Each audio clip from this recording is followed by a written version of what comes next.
حضرت اسرافیل علیہ السلام کے حالات پارٹ 3۔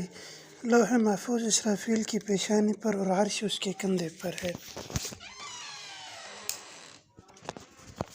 حضرت عبداللہ بن حارث فرماتے ہیں کہ حضرت عائشہ رضی اللہ عنہ کے پاس میں بیٹھا تھا اور ان کے پاس حضرت کعب بھی تشریف فرما تھے۔ حضرت عائشہ رضی اللہ عنہ نے فرمایا، اے کعب، ہمیں اسرافیل کے متعلق کوئی بات بتلاؤ۔ تو انہوں نے عرض کیا، وہ اللہ کا ایسا فرشتہ ہے کہ اس سے زیادہ اللہ کے قریب کوئی شے نہیں ہے۔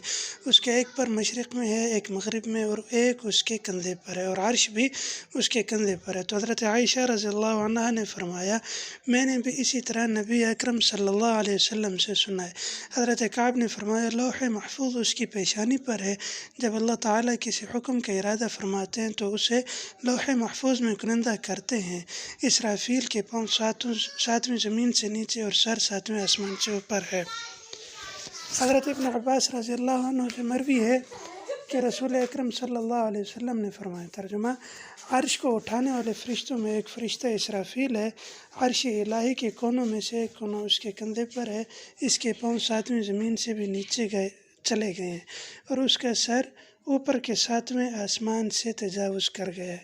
اس حدیث سے حضرت اسرافیل کے قد کی طوالت بھی معلوم ہوتی ہے اور قوت و عظمت بھی، کہ وہ عرش خداوندی کے اٹھانے والوں میں سے ہیں۔ مزید اسلامک معلومات حاصل کرنے کے لیے ہمارے چینل کو سبسکرائب کریں۔ السلام علیکم۔